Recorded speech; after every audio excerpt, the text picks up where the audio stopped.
नमस्कार, मैं Sachin Kumar. Smart study point में आपका स्वागत है। आज हम बात करेंगे मनोविज्ञान के अंतर्गत एक चैप्टर है जिसका नाम है बुद्धि, इंटेलिजेंसी। तो ये बुद्धि है क्या? सबसे पहली बात आती है कि ये बुद्धि है क्या? तो बुद्धि क्या है? इसके लिए एक डेफिनेशन है, सोचने की क्षमता, सोचने समझने की क्षमता, योग्यता का तुलनात्मक अध्ययन ही बुद्धि है। तो सोचने समझने की क्षमता, योग्यता, इसका तुलनात्मक अध्ययन ही क्या है? बुद्धि है। कुछ मनोवैज्ञानिकों ने परिभाषाएं दी हैं, तो आइए बात करते हैं। एक टर्मन महोदय हैं जिन्होंने एक परिभाषा दी है, अमूर्त चिंतन की योग्यता ही बुद्धि है। क्या है? अमूर्त चिंतन की योग्यता ही बुद्धि है। योग्यता या शक्ति ही बुद्धि है। अमूर्त चिंतन यानी जिसको हम देख नहीं रहे हैं, वो क्या हो गया? अमूर्त। उसका चिंतन करने की योग्यता या शक्ति ही बुद्धि है। टर्मन महोदय ने ये कहा था। एक मनोवैज्ञानिक हुए वुडवर्थ, जिन्होंने अपनी एक परिभाषा दी बुद्धि के बारे में। बुद्धि कार्य करने की एक विधि है। इन्होंने बहुत छोटी परिभाषा दी है कि बुद्धि कार्य करने की एक विधि है। मन महोदय, जिन्होंने बुद्धि की परिभाषा दी, नवीन परिस्थितियों को झेलने की मस्तिष्क की नमनीयता ही बुद्धि है। नई नई परिस्थितियां आती हैं व्यक्ति के जीवन में, उनको झेलने की, मानसिक पीड़ा से निकलने की जो नमनीयता है, वही बुद्धि है, मन महोदय ने कहा है। नवीन परिस्थितियों को झेलने की मस्तिष्क की नमनीयता ही बुद्धि है। एक गाल्टन महोदय हुए, ये भी मनोवैज्ञानिक हैं। इनकी परिभाषा भी काफी ज्यादा पॉपुलर है। पहचानने तथा सीखने की एक विधि ही बुद्धि है। एक और मनोवैज्ञानिक हुए हैं वुडरो, जिन्होंने बुद्धि के बारे में कहा है कि बुद्धि ज्ञान अर्जन करने की क्षमता है। बुद्धि क्या है? ज्ञान अर्जन करने की क्षमता ही बुद्धि है। विनय महोदय के अनुसार बुद्धि इन 4 शब्दों में निहित है: ज्ञान, आविष्कार, निर्देश और आलोचना। इन 4 शब्दों में बुद्धि निहित है। विनय महोदय के अनुसार बुद्धि 4 शब्दों में निहित है। पहला है ज्ञान, दूसरा है आविष्कार, तीसरा है निर्देश और आलोचना। एक थांडाइक महोदय हैं, जिन्होंने बुद्धि की परिभाषा दी कि सत्य या तथ्य के दृष्टिकोण से उत्तम प्रक्रियाओं की शक्ति ही बुद्धि है। रैवण महोदय के अनुसार बुद्धि वह शक्ति है जो हमें समस्याओं का समाधान करने और उद्देश्यों को प्राप्त करने की क्षमता देती है। नेक्स्ट बात करते हैं बुद्धि की विशेषताएं। बुद्धि की विशेषताएं क्या हैं? देखिए, बुद्धि की विशेषताएं हैं, बुद्धि व्यक्ति की जन्मजात शक्ति है। यानी बालक जो है, बुद्धि को जन्म से ही बालक में बुद्धि होती है। दूसरा है अमूर्त चिंतन की योग्यता, जो अभी हमने पढ़ा था। अमूर्त चिंतन की योग्यता ही बुद्धि है। तीसरा है सामंजस्य का गुण देती है। चौथा है पूर्व अनुभवों से लाभ उठाना ही बुद्धि है। बुद्धि की विशेषताओं में सही गलत में अंतर करना, ये भी एक बुद्धि की विशेषता है। बुद्धि की विशेषताएं ये हो गई, बुद्धि जन्मजात होती है, अमूर्त चिंतन की योग्यता ही बुद्धि है, सामंजस्य का गुण भी बुद्धि ही देती है, पूर्व अनुभवों से लाभ उठाना भी बुद्धि के अनुसार आता है। दूसरा है वृद्धि पर वंशानुक्रम व वातावरण का, बुद्धि पर वंशानुक्रम व वातावरण का प्रभाव, यानी जहाँ बालक रह रहा है वहाँ का एनवायरनमेंट कैसा है और वंशानुक्रम का भी प्रभाव बुद्धि पर पड़ता है। जटिल समस्याओं को बनाना, जटिल समस्याओं को बनाना ये भी बुद्धि की विशेषता है। विविध ज्ञान सीखने में मदद करना, यानी अलग अलग तरह की ज्ञान के बारे में जानकारी लेने के लिए सीखने में हेल्प करती है कौन? बुद्धि। नेक्स्ट बात करते हैं बुद्धि के प्रकार। बुद्धि के प्रकार क्या हैं? तो ये क्वेश्चन काफी बार पूछा गया है कि थॉर्नडाइक के अनुसार बुद्धि के प्रकार कौन कौन से हैं या कितने हैं। सबसे पहले गैरेट के बारे में बात करते हैं। गैरेट महोदय ने क्या कहा कि मूर्त,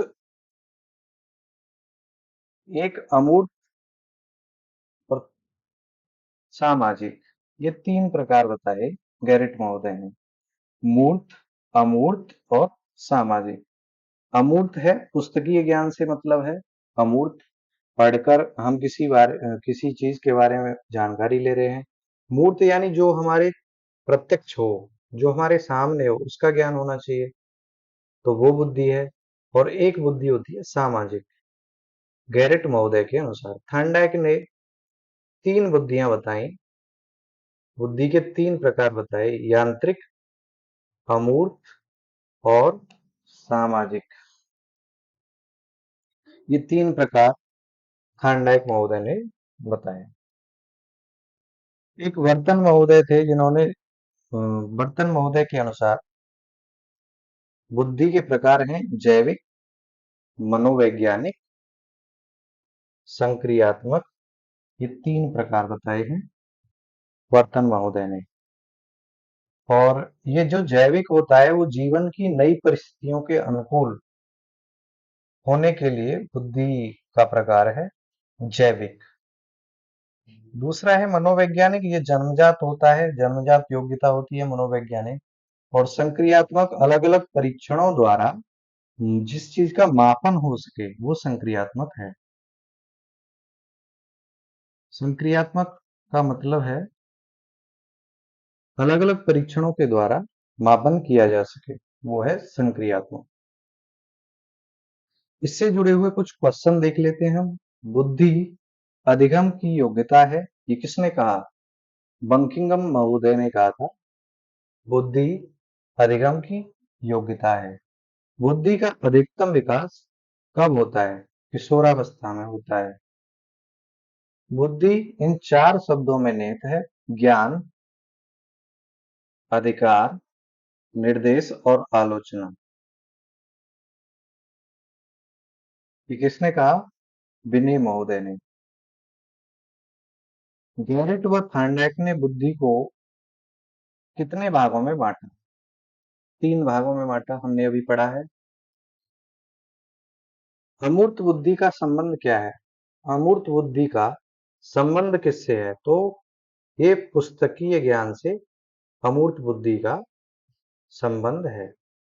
अब हम पढ़ेंगे बुद्धि के सिद्धांतों के बारे में। पहला सिद्धांत है एक कारक सिद्धांत।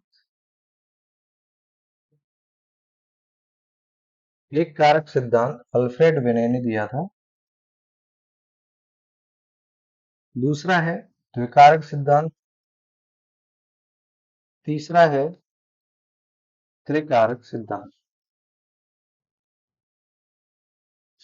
द्विकारक और त्रिकारक सिद्धांत स्पीयरमैन महोदय ने दिया था। ये दिया था स्पीयरमैन ने दिया था। द्विकारक और त्रिकारक, एक कारक अल्फ्रेड बिने। द्विकारक स्पीयरमैन। बहुकारक सिद्धांत दिया था थॉर्नडाइक ने।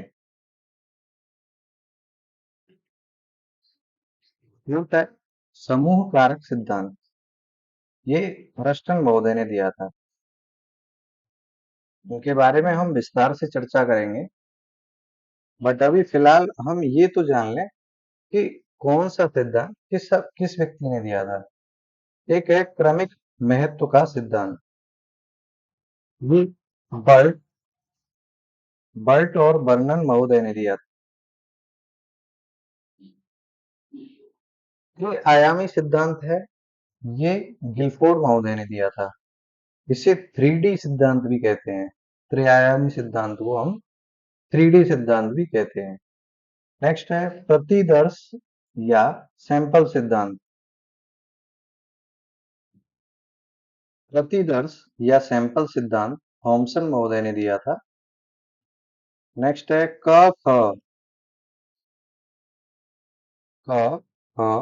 ए बी का सिद्धांत। ये किसने दिया था? हैव हैव एक मनोवैज्ञानिक हुए, उन्होंने ए बी का सिद्धांत दिया। नेक्स्ट है विकासात्मक सिद्धांत। विकासात्मक सिद्धांत को पियाजे ने दिया था। इसको किसने दिया? पियाजे ने। तो हम देखते हैं एक कारक सिद्धांत किसने दिया था। एक कारक सिद्धांत ये दिया था अल्फ्रेड बिने ने। द्विकारक सिद्धांत किसने दिया था? द्विकारक और त्रिकारक सिद्धांत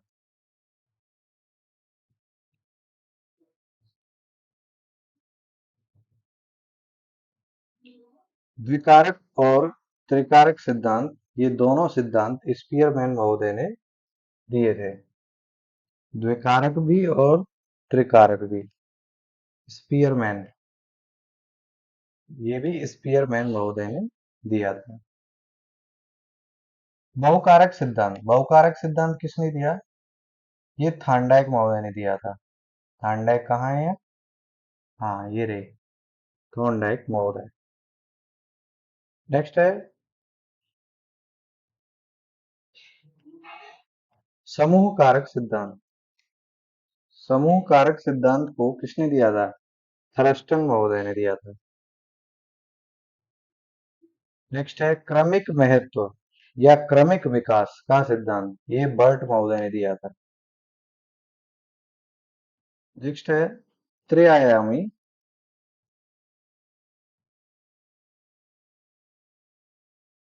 त्रिआयामी या 3D मॉडलिंग। ये किसने दिया था? गिलफोर्ड महोदय ने दिया था। नेक्स्ट है प्रतिदर्श या सैंपल सिद्धांत। ये किसने दिया था? थॉमसन महोदय ने दिया। क ख और ए बी का सिद्धांत किसने दिया? हैब महोदय ने दिया था। और विकासात्मक सिद्धांत सभी मनोवैज्ञानिकों ने दिया। विकासात्मक सिद्धांत पियाजे ने दिया। ये पियाजे ने दिया था विकासात्मक सिद्धांत। आज की क्लास यहीं समाप्त होती है आपकी। आज की क्लास आपके लिए यहीं तक थी। अगर आपको हमारा प्रयास अच्छा लगा हो प्लीज शेयर करें, और इससे आगे जो भी टॉपिक इसमें रह गए हैं, यही एक कारक सिद्धांत, द्विकारक सिद्धांत, ये हमें विस्तार से पढ़ने हैं। तो नेक्स्ट क्लास में आपको यही पढ़ाया जाएगा विस्तार से। एक कारक सिद्धांत, द्विकारक, त्रिकारक, बहुकारक, समूह कारक, क्रमिक महत्व, त्रिआयामी 3D मॉडलिंग, प्रतिदर्श या सैंपल सिद्धांत, ए बी क ख का सिद्धांत और विकासात्मक सिद्धांत जो कि पियाजे ने दिया था। ये आपको नेक्स्ट क्लास में सिखाए जाएंगे। आज के लिए इतना ही काफी है। जय हिंद।